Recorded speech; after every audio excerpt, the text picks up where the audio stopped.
Is it broken? Almost. Oh, you're in? Okay. Well, we are your hosts for tonight's very, very special event. We're pumped. Mr. SVC Are you out of breath? 2019. I'm like exhausted. winded. I have to take my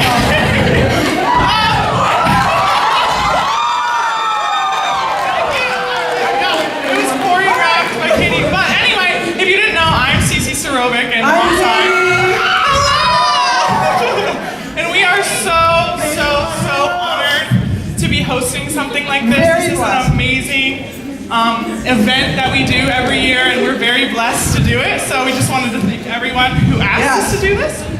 Cece was like the fourth choice, but she's here. I'm her roommate, and she asked me after like 6 people. I asked Barnabas, Coach Jim, Cashin. So we are very excited. We are very excited to announce our judges to you Oh tonight. my God, yeah. There are some good ones. Goodness. All right, are you ready for number one? I'm really exhausted. He is beauty. He is grace. Yeah. He is doctor. No, he's not. Brian Neming.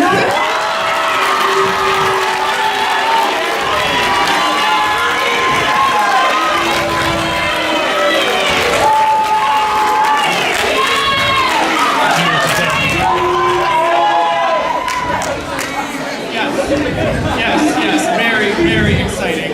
Up next is Dr. Jason King. He is a theology professor with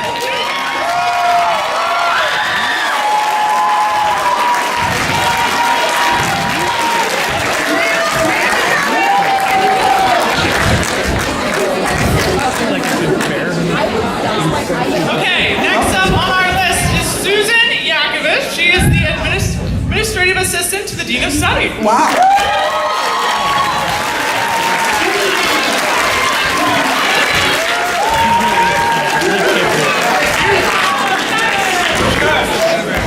And our last judge for tonight, last but not least, she is a new member of the Bearcat family. Jessica Black is a new professor in the psychology department.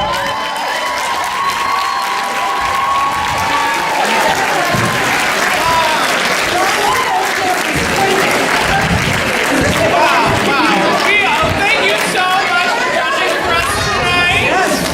Please. We are so blessed to have them here. There are the judges. Now let's tell you a little about what we're doing tonight. Get excited. There are going to be 4 parts to the competition: the opening number, fun fashion, formal wear, and the on-stage question.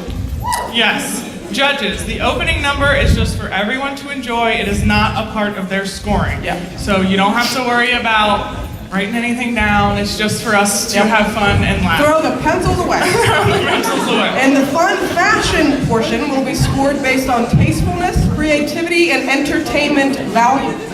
The formal wear is scored based on taste, style, and confidence. And the last portion of the competition is the on-stage question, which is judged on demeanor. Yep. Whether it's on topic or not, and on the answer itself. So just a little preview for everybody and the judges especially, so they know what's coming. So, Without further ado, we're gonna let's do the opening number. Are you ready?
Ludicrous will appear in the mirror.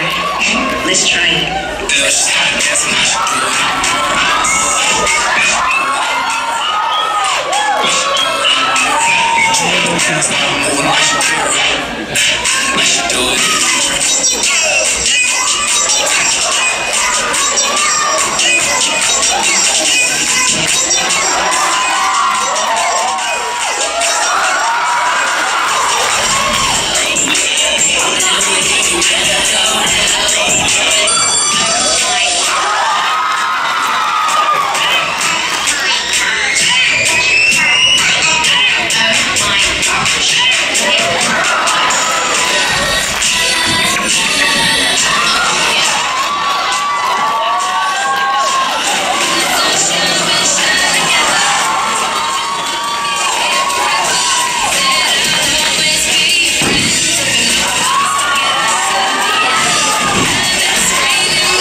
Great. I don't really know how they're going to top it. I don't really know. Okay. So now we're just going to announce Leah Scott, who's going to come out and show a video about what the Banana Project is. So everyone give it up for Leah Scott.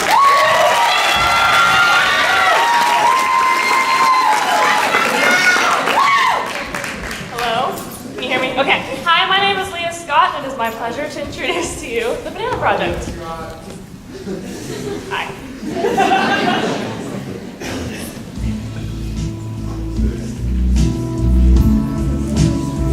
The Banana Project started in 2013 by former student and now alum Olivia Sharkey. The project itself aims at the elimination of malnutrition at a school in Guatemala. One of the things that's really fascinating and troubling about the community with which we work in Guatemala City is that it's a community that lives off of the garbage dump there in Zona 3.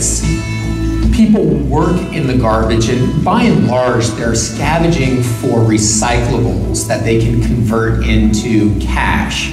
But you're talking about $2 a day maximum, okay? So people are also scavenging for food and other goods in the garbage. Guatemala City, or particularly this part of Guatemala City, is really a food desert. And the kind of things that the kids in particular are able to eat, really limited. They're getting lots of carbs, lots of sugars, not a lot of protein, not a lot of vitamins. And so you see within the children of the community and within the adults who have grown up in that community, you see lots of evidence of bad nutrition, stunted growth, etc. And so one of the big aspects, one of the major aspects of the school that we work with is a nutrition program. And so they're constantly looking to give the kids appropriate nutrition during the day, because they know that in the afternoon and the evening, they're going to be subject to the limitations of this food desert. Key element in that food program is the banana. And that one banana was probably the most nutritious thing the kids had all week. When Olivia Sharkey was down there spending a semester teaching in that school, she noticed this phenomenon, and she noticed it on a regular basis. When I took the group down to visit the school and I hooked up with Olivia, we spent some time talking on the side about this issue and what Saint Vincent could do to be a positive force for this community. Saint Vincent is not a missionary society. We're an educational institution, and so our primary responsibility is to our students.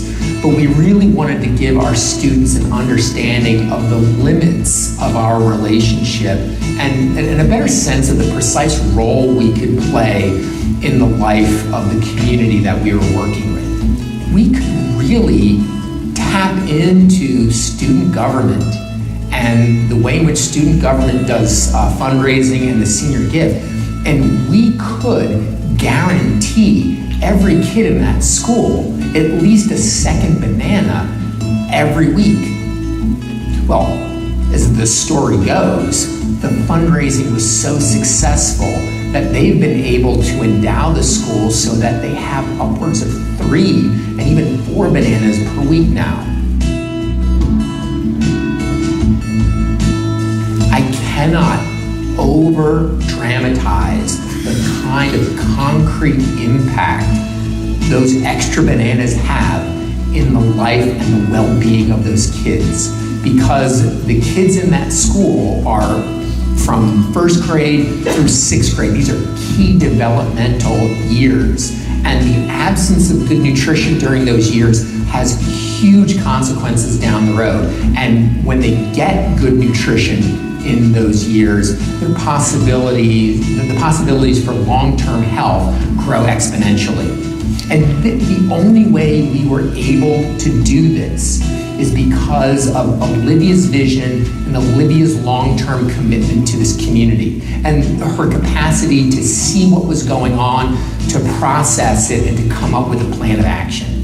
And that school and Saint Vincent owes a great deal to Olivia's vision and the way in which it has an ongoing impact in the lives of those kids and in the life of that community. I always tell people that I go to a college that prides itself on being a Benedictine school and really staying firm in Benedictine values. But community and hospitality especially were never so apparent to me than when I came to Francisco Cole 2 years ago. So in one, that's a blessing in and of itself. To be a part of a community that exudes such hope amid such darkness, and to be able to take part in that. And I guess the one way, while it seems so kind of simple and naive and you could do so much more, is I'm able just to be present with them every day. And in that presence, I'm gifted with so much. And I'm gifted with humility, with how to just accept things as they come, especially with teaching, as you just really got to roll with the punches. But each day is something new, and the thing that the community, especially the children, teach me is life truly is a gift, and that it's meant to be appreciated. And they show that appreciation each and every day. And so it opens your eyes to just life's true meaning and how cliche that sounds. You can't disregard it, that they do that. And the face of Christ is made present to me every day through those people and through their actions. So it really is a blessing to be a part of this. It is a long-term commitment to the community, and that's why being on top of fundraising for the Banana Project is so important, because an extra banana a week for a year is not going to make a difference. The idea is to have this available year after year after year, and then you see an aggregate of difference over the long haul. And that's really why we got involved with Guatemala. We didn't want to be simply sort of narcissistic North Americans coming down to take a bunch of selfies with poor kids so we can sort of increase the likes on our Facebook page. The idea was to learn from this community and to be of real service to the community and have some modesty about the kind of impact we can have.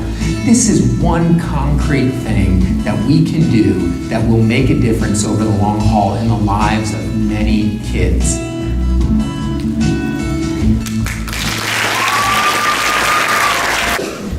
Puts into perspective what's going on here today. These boys have done amazing work to raise money, and you being here tonight has raised amazing money to literally change lives. So that's what we're here to have fun and we're here to laugh, but like most importantly, we're here to help those kids in Guatemala, and it's really special. So the next portion of our competition is up. Judges, you will be scoring this part of the competition. Just a heads up, contestants number 6 and 9, Jack and Mike Bethune, will be scored together. So, without further ado, let's see some of the personalities of our contestants.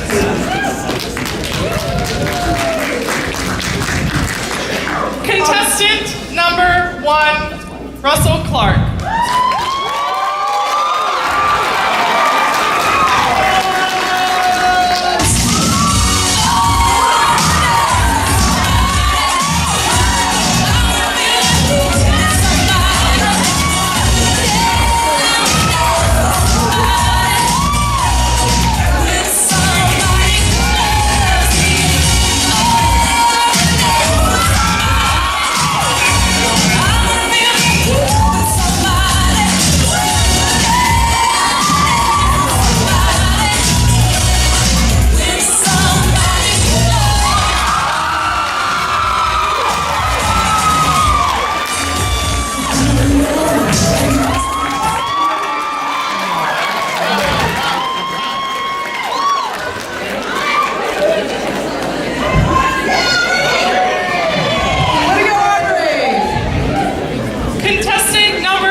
Will Derenge.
Tierney.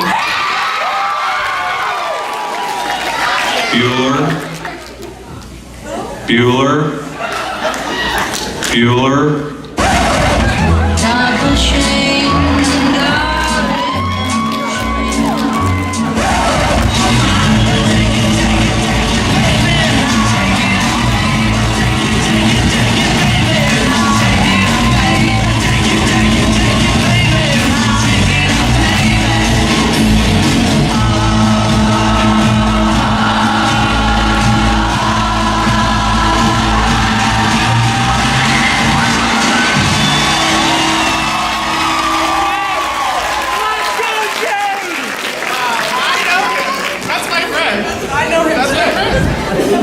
Contestant number 8, Kunz.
Where are we here? All right, last but not least, we have contestant number 10, Remaley.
Bethune.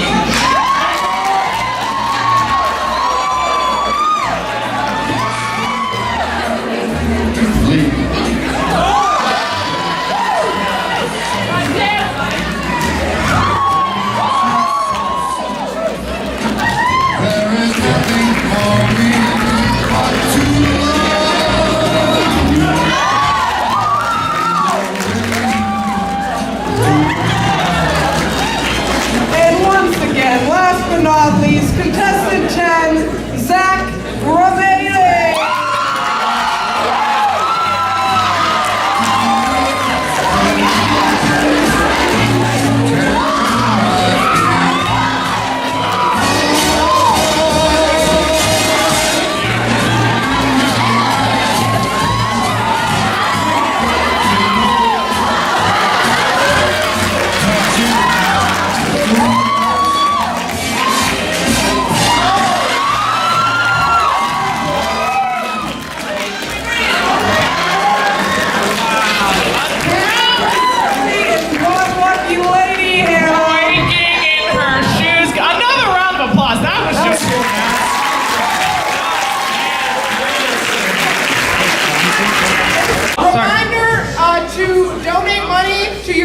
Yes. So tonight, that helps them to maybe potentially win. Read lips.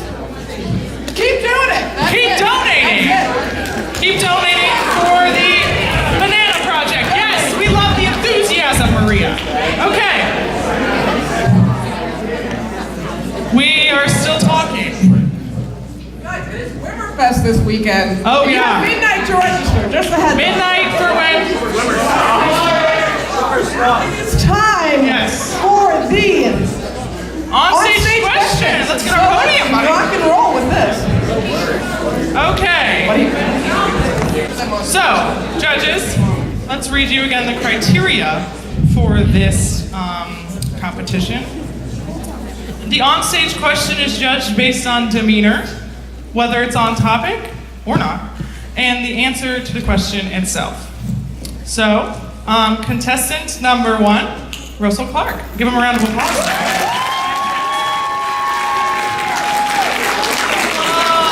Oh my gosh, you look dashing.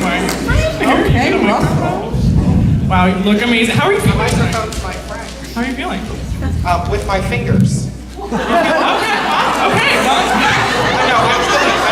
are you having fun? I am. This has been a phenomenal experience, Yay. and I encourage every person that's not a senior and a male to apply for this. All right, we have you can pick whatever question you would like out of the bag. Okie dokie. Russell's question is, what do you wish would be socially accepted for men to do that is currently considered not manly? Oh, boy.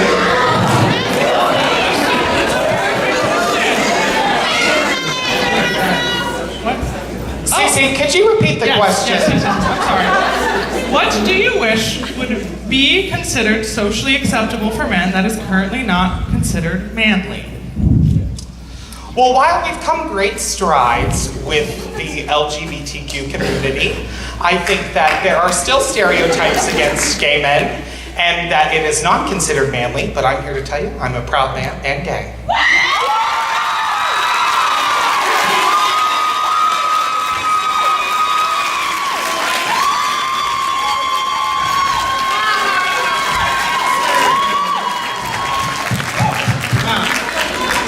All right, contestant number 2, Zachary Wyatt. Get your microphone, sir. Yeah. Are you doing all right? You good? You're looking great. dapper. Matches your eyes. All right. Okay. Your question is, describe your ideal date. I will read it again if anybody missed it. Describe your ideal date. Whenever you're ready, sir. That's a tough question. Oh, yeah. I'm gonna have to go with April 25th.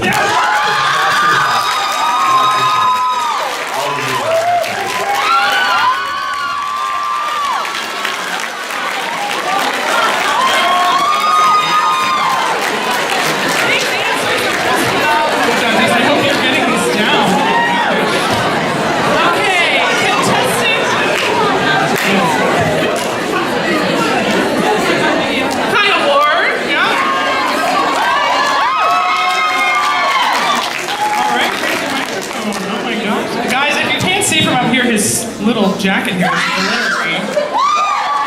We're living for that. Take a question, buddy. Oh, there's a couple coming out. Oh boy. Oh, there you go. Okay. Your question is, if your major didn't exist, what would your second choice of study be and why? Would you like me to read it again? Give me that one more time. So if your major didn't exist, they did not offer it here, what would be your second choice of study and why? Okay, so, I don't know if you know this, but I'm a Fred Rogers Scholar. Oh, I do.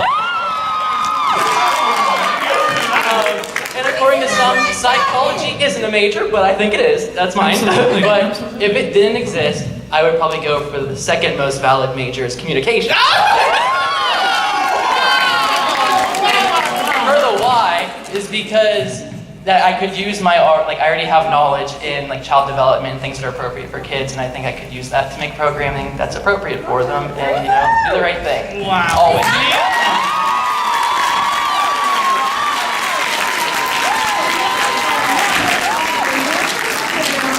A wonderful man. A wonderful man. Next up, we have contestant number 4, Mr. Dan Dunchack.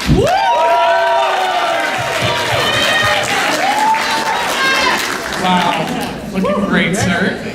You cannot pick a question from the bag. Love your tie. Oh. Okay, your question is, fast forward 10 years in the future. That's a long time. 10 years in the future and you're famous. Why? Oh boy. Why are you famous?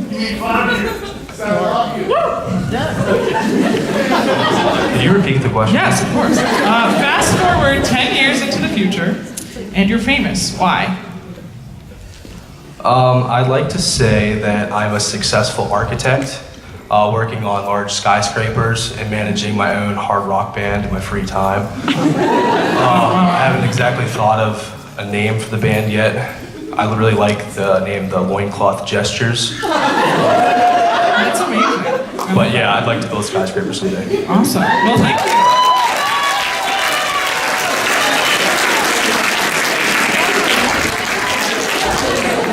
Next up, we have contestant number 5, Will Derenge. It's the man himself, Mr. Clean, but looking a little dressed up. All right, here you go, buddy. Very specific picking. Okay, your question is, give us your best impersonation of another contestant. I'll read it again. I will read it again. We got a confident man here for like. What's up, y'all? I'm every contestant who has hair.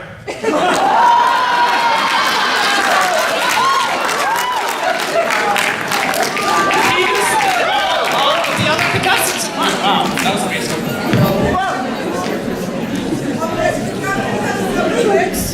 Jack Bethune.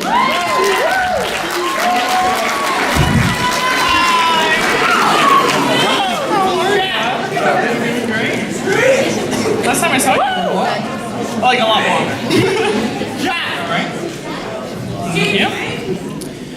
Okay, your question is, if you had the choice of ending world hunger or creating world peace, which would you choose and why? Would you like me to read it again? Yes, I will read it again. If you had the choice of ending world hunger or creating world peace, which would you choose and why? I would choose creating world peace, because if all the nations respect and like each other, then they can band together and help end world hunger as well.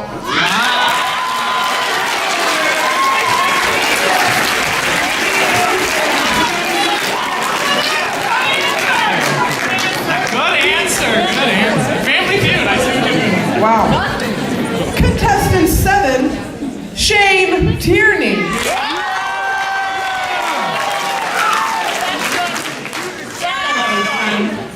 How are you? Shane! Yes, Shane! Yes!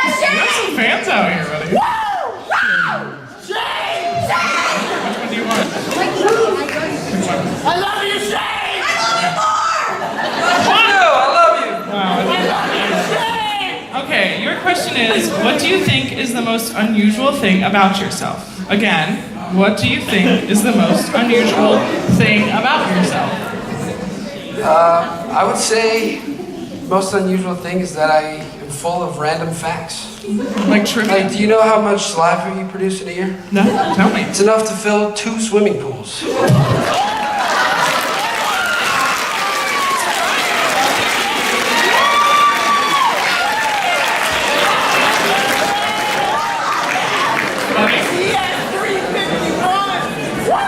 You learn something new every day. You learn something new every day. Thanks to Shane. Contestant number 8, Eddie Kunz.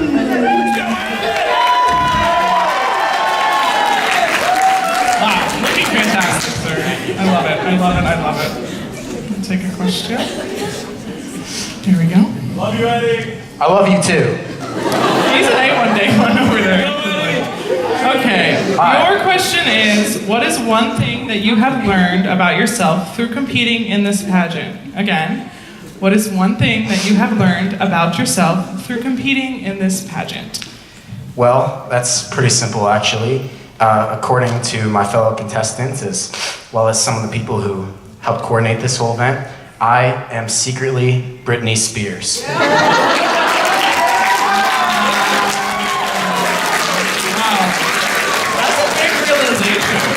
I'm honestly pretty proud of it. I would be very proud. Wow. I still love you too. Thank you so much.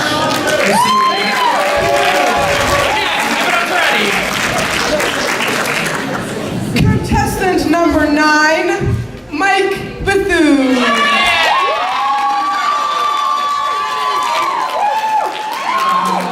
Loving the bow tie choice. Not very popular, so but I much. love it. Okay, here's your question, but someone said you were sexy. And it wasn't actually. He's a taken man. Which Benedictine value do you embody the most? Again, which Benedictine value do you embody the most? I think I'd like to say hospitality. I love just making everyone else feel comfortable in a room, making other people smile and feel like they belong somewhere the way Saint Vincent has done that. I can attest to that.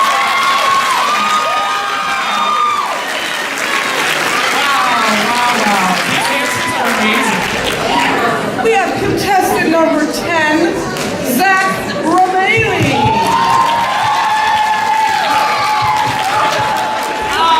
Here he is, the man, the myth, the legend. Loving the jacket, loving the jacket. Hi, I can't see anyone. Hi. Okay, there you go.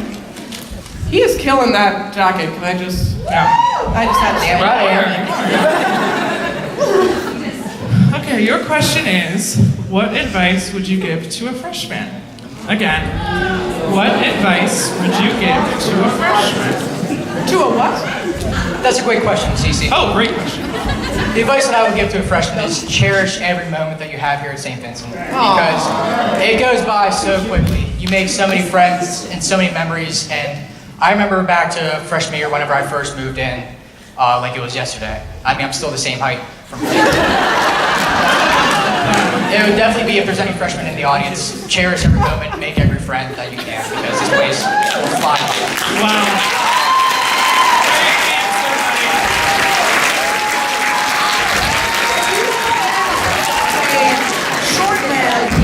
From a short man. All right, ladies and gentlemen, that is the end of our competition. Don't leave. We gotta figure out who I'm not telling you anymore. One more. Buddy, can you hear this? Okay. We're gonna take the podium out of the way here. Now would be a time to go donate some money for bananas. Their bags are out in the lobby. All of them are, so you can go donate. But now we're gonna count up some votes and see who won. So we're gonna have like a slight intermission. Boys, you can come out here. Crowd, we're gonna take a break. So if you wanna go donate to your favorite contestant, you should go do that. Yes. While we tally up the votes and find out who is Mr. SV. Yeah, so don't leave, come back. You gotta know who wins. Love it, guys.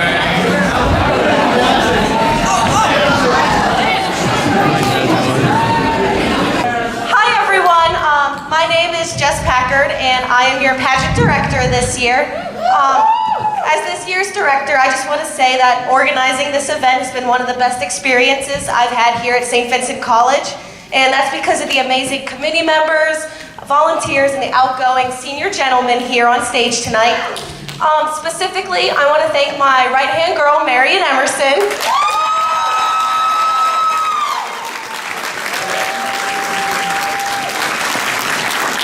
I want to thank her and Nikki Velasco for choreographing the whole opening number. Wasn't that amazing? I also want to thank Keely Kane, Aubrey Cintron, Leah Scott, Sydney Shaw for the bloopers video, Jenny Myers for the t-shirt design, all my other volunteers here, thank you so much. I want to thank our amazing MCs. Can we get another round of applause?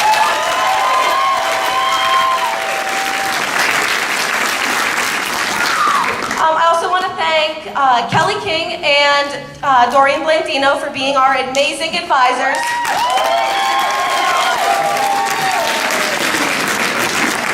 Without all your help, time, and dedication, the Mr. SVC Pageant would not be nearly as successful as it was tonight. But audience, I'm curious, how did you like the show?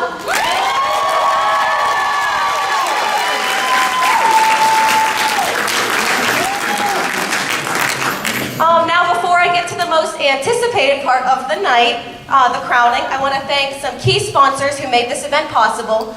First, I want to get a big thank to JCPenney's of Greensburg and their staff who provided free suit fittings and rentals so that the boys could add a personal touch to their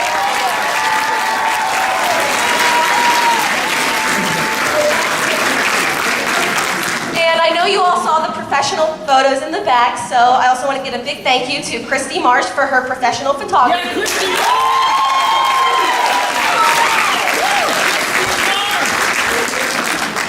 And lastly, I do want to thank all of you. Without your support and excitement for the Mr. SVC Pageant this year, this event wouldn't be possible, and it wouldn't be successful in raising so much money for the Banana Project, so thank you.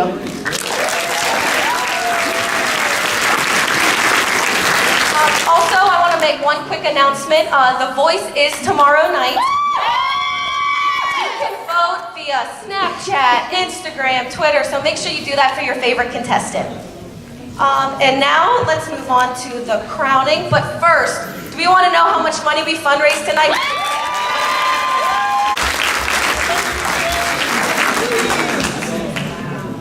So in total, just our boys, we have our own private competition between the 10 boys.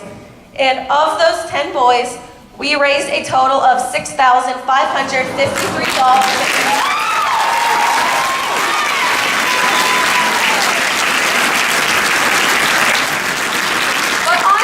That with the ticket sales and your people's choice, we have raised a total of $9,200.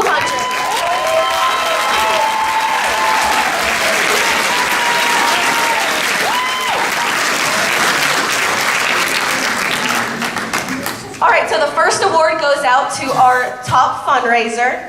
So our top fundraiser himself this year has fundraised $1,400. And that is number 3, Kyle Ward.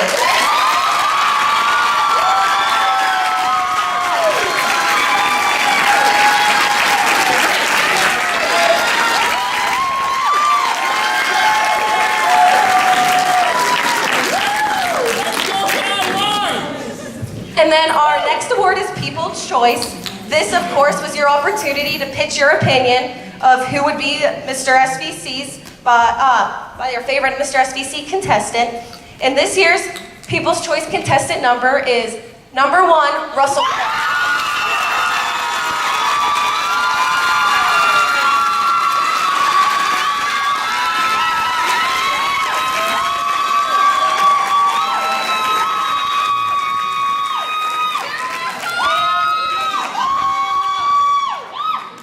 And now I'm going to hand this back over to our MCs to announce who Mr. SVC is. Oh, and are my songs? Right? Oh, okay. Woo! All right. So, third place. I'm opening the envelope.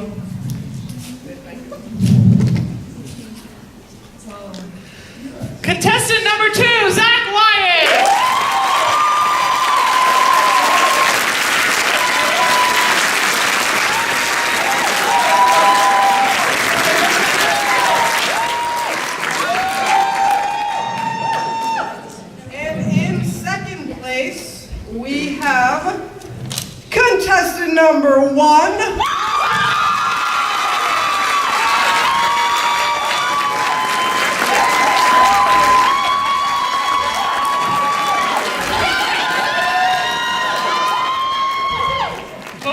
Before we read this, I want to say great job to everyone. Me and Katie were just here last night, and just the work that these boys put in that we saw just from last night and the girls was incredible. Absolutely incredible. So another round for everybody.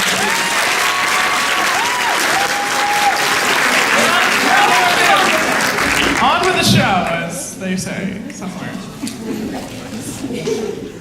The winner is Mr. SVC contestant number 3.